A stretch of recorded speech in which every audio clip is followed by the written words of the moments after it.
ancien directeur de la mission universitaire française en Haïti. Merci donc à vous d'être avec nous.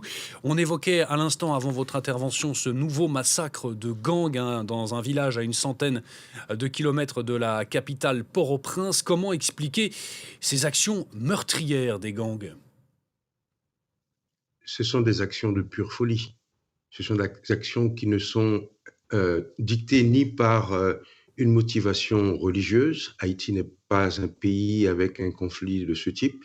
Ce n'est pas non plus un conflit interethnique. Nous sommes un peuple, on peut dire, ethniquement uni. Ce n'est pas non plus un conflit social.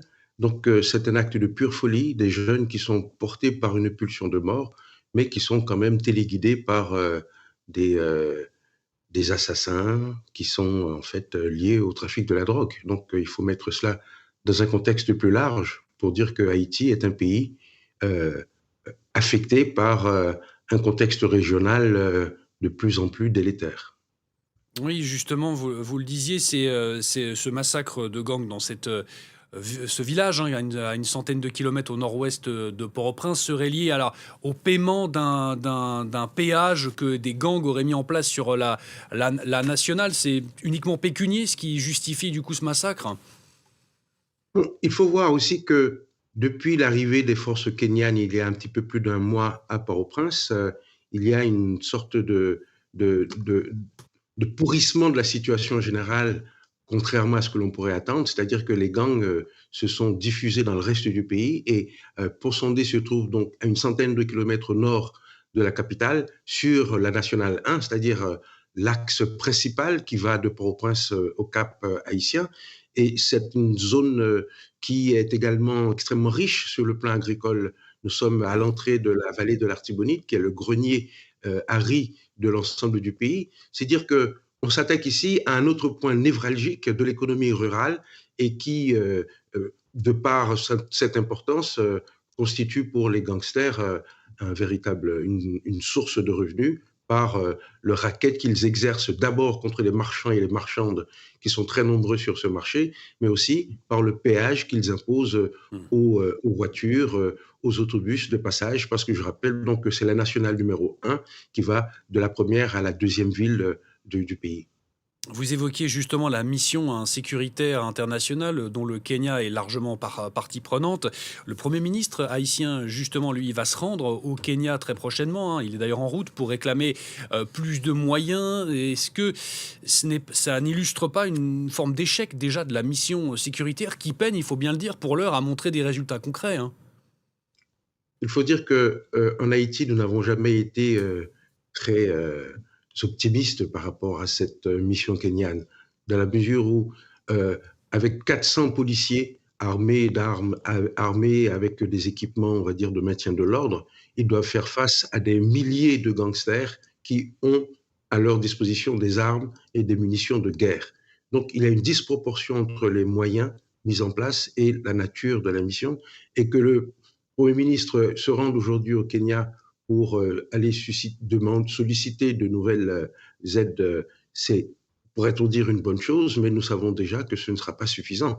Il faudrait qu'il y ait une mission beaucoup plus musclée, avec surtout une feuille de route beaucoup plus claire et un échéancier qui permette à la population haïtienne d'espérer de nouveau, parce que pour le moment, le, la solution kenyane ne semble pas porter les résultats qui étaient escomptés. Le président Ruto, lui, président kényan, s'est d'ailleurs rendu en Haïti pour visiter notamment les policiers kényans qui participent à cette mission. Il leur a déjà d'ores et déjà promis plus de moyens. Vous évoquiez justement ces gangs qui bénéficient, qui profitent d'armes de guerre. Comment expliquer cet afflux d'armes massif justement en Haïti ?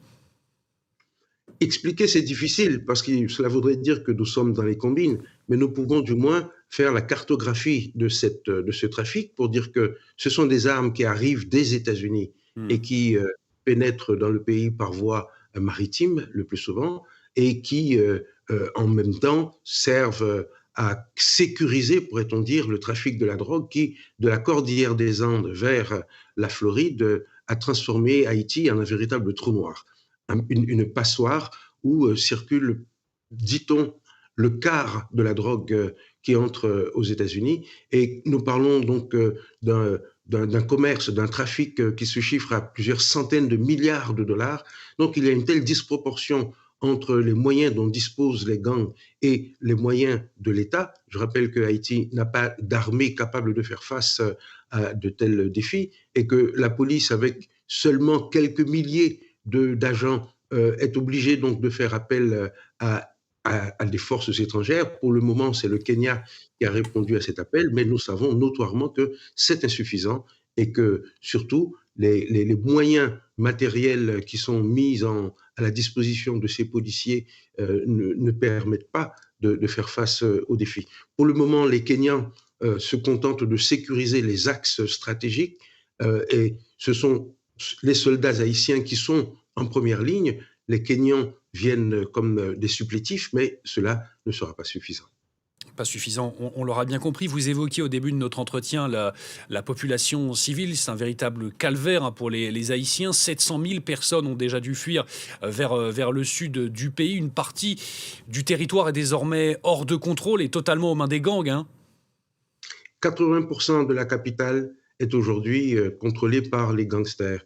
On considère qu'avec 700 000 personnes déplacées, c'est à peu près autant qu'après le tremblement de terre de 2010, qui était une catastrophe naturelle. Donc nous vivons une situation de catastrophe humaine, de catastrophe sociale, de catastrophe mortifère, et surtout, nous assistons à l'effondrement de l'état de droit parce que le pays n'a pas les moyens de faire face seul à ce défi. Vous évoquiez justement, pour sécuriser Haïti, une force peut-être beaucoup plus musclée. Est-ce qu'il faudrait, selon vous, une forme d'implication d'autres acteurs internationaux pour apaiser cette crise? On pense notamment aux États-Unis, pourquoi pas? Vous savez, la crise que nous subissons en Haïti est une crise de dimension internationale. Ce n'est pas comme s'il s'agissait d'un conflit interne qui impliquerait des acteurs qui pourraient s'asseoir autour d'une table. Nous sommes dans ce qu'on appelle en géographie une économie inverse, un anti-monde où le trafic de la drogue se joue des frontières, se joue des autorités nationales et se joue des limites des responsabilités territoriales. Donc il nous faut trouver, je dirais, une réponse à proportion. C'est-à-dire, ce n'est pas un problème strictement haïtien, il faut trouver des solutions qui ne soient pas strictement haïtiennes parce que nos moyens ne suffiront pas pour faire face. Ce sera le mot de la fin. Merci beaucoup, Jean-Marie Théodate, d'avoir répondu à nos questions ce matin sur France 24. Je rappelle que vous êtes maître de conférence en géographie à l'Université Paris 1, Panthéon-Sorbonne, et ancien directeur de la mission universitaire française en Haïti. Encore merci à vous. Merci. Ancien directeur de la mission universitaire française en Haïti, merci donc à vous d'être avec nous. On évoquait à l'instant, avant votre intervention, ce nouveau massacre de gangs dans un village à une centaine de kilomètres de la capitale Port-au-Prince. Comment expliquer ces actions meurtrières des gangs? Ce sont des actions de pure folie. Ce sont des actions qui ne sont dictées ni par une motivation religieuse. Haïti n'est pas un pays avec un conflit de ce type. Ce n'est pas non plus un conflit interethnique. Nous sommes un peuple, on peut dire, ethniquement uni. Ce n'est pas non plus un conflit social.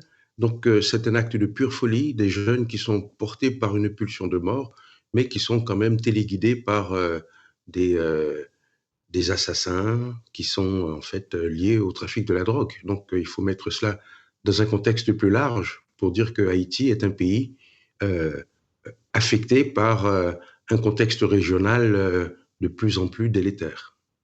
Oui, justement, vous le disiez, c'est ce massacre de gangs dans ce village, à une centaine de kilomètres au nord-ouest de Port-au-Prince, serait lié au paiement d'un péage que des gangs auraient mis en place sur la nationale. C'est uniquement pécunier ce qui justifie du coup ce massacre?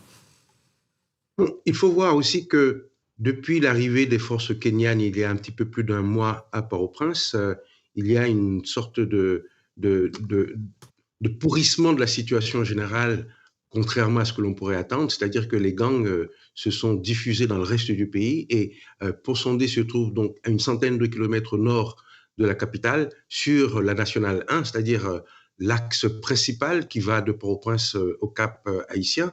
et c'est une zone qui est également extrêmement riche sur le plan agricole. Nous sommes à l'entrée de la vallée de l'Artibonite, qui est le grenier à riz de l'ensemble du pays. C'est dire que on s'attaque ici à un autre point névralgique de l'économie rurale et qui, de par cette importance, constitue pour les gangsters une source de revenus par le racket qu'ils exercent d'abord contre les marchands et les marchandes qui sont très nombreux sur ce marché, mais aussi par le péage qu'ils imposent aux voitures, aux autobus de passage, parce que je rappelle donc que c'est la nationale numéro 1 qui va de la première à la deuxième ville du pays. Vous évoquiez justement la mission sécuritaire internationale dont le Kenya est largement partie prenante. Le Premier ministre haïtien, justement, lui, va se rendre au Kenya très prochainement, hein. Il est d'ailleurs en route pour réclamer plus de moyens. Est-ce que ça n'illustre pas une forme d'échec déjà de la mission sécuritaire qui peine, il faut bien le dire, pour l'heure à montrer des résultats concrets, hein? Il faut dire qu'en Haïti, nous n'avons jamais été très optimistes par rapport à cette mission kenyane, dans la mesure où, avec 400 policiers armés avec des équipements, on va dire, de maintien de l'ordre, ils doivent faire face à des milliers de gangsters qui ont à leur disposition des armes et des munitions de guerre.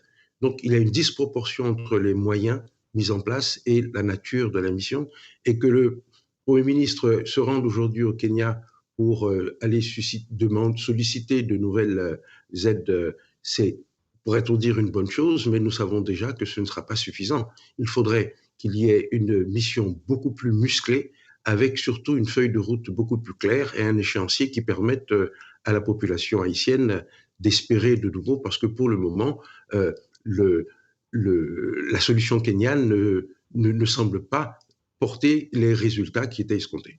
Le président Ruto, lui, président kényan, s'est d'ailleurs rendu en Haïti, hein, pour visiter notamment les policiers kényans qui participent à cette mission. Il leur a déjà d'ores et déjà promis plus de moyens. Vous évoquiez justement ces gangs qui bénéficient, qui profitent d'armes de guerre. Comment expliquer cet afflux d'armes massif justement en Haïti?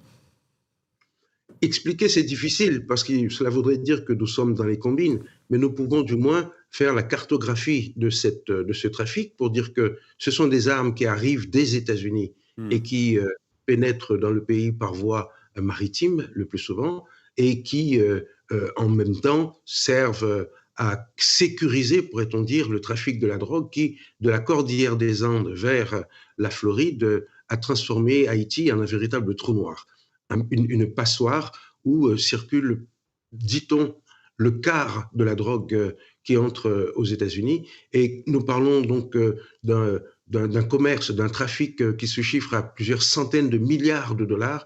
Donc il y a une telle disproportion entre les moyens dont disposent les gangs et les moyens de l'État. Je rappelle que Haïti n'a pas d'armée capable de faire face à de tels défis et que la police, avec seulement quelques milliers d'agents, est obligée donc de faire appel à des forces étrangères. Pour le moment, c'est le Kenya qui a répondu à cet appel, mais nous savons notoirement que c'est insuffisant et que surtout les moyens matériels qui sont mis à la disposition de ces policiers ne permettent pas de faire face aux défis. Pour le moment, les Kenyans se contentent de sécuriser les axes stratégiques et ce sont les soldats haïtiens qui sont en première ligne. Les Kenyans viennent comme des supplétifs, mais cela ne sera pas suffisant.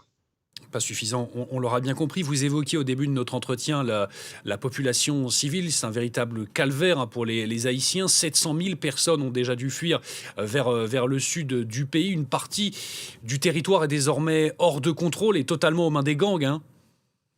80% de la capitale est aujourd'hui contrôlée par les gangsters. On considère qu'avec 700 000 personnes déplacées, c'est à peu près autant qu'après le tremblement de terre de 2010, qui était une catastrophe naturelle. Donc nous vivons une situation de catastrophe humaine, de catastrophe sociale, de catastrophe mortifère, et surtout, nous assistons à l'effondrement de l'état de droit parce que le pays n'a pas les moyens de faire face seul à ce défi. Vous évoquiez justement, pour sécuriser Haïti, une force peut-être beaucoup plus musclée. Est-ce qu'il faudrait, selon vous, une forme d'implication d'autres acteurs internationaux pour apaiser cette crise? On pense notamment aux États-Unis, pourquoi pas? Vous savez, la crise que nous subissons en Haïti est une crise de dimension internationale. Ce n'est pas comme s'il s'agissait d'un conflit interne qui impliquerait des acteurs qui pourraient s'asseoir autour d'une table. Nous sommes dans ce qu'on appelle en géographie une économie inverse, un anti-monde où le trafic de la drogue se joue des frontières, se joue des autorités nationales et se joue des limites des responsabilités territoriales. Donc, il nous faut trouver, je dirais, une réponse à proportion. C'est-à-dire, ce n'est pas un problème strictement haïtien, il faut trouver des solutions qui ne soient pas strictement haïtiennes parce que nos moyens ne suffiront pas pour faire face. Ce sera le mot de la fin. Merci beaucoup, Jean-Marie Théodate, d'avoir répondu à nos questions ce matin sur France 24. Je rappelle que vous êtes maître de conférence en géographie à l'Université Paris 1, Panthéon-Sorbonne, et ancien directeur de la mission universitaire française en Haïti. Encore merci à vous. Merci.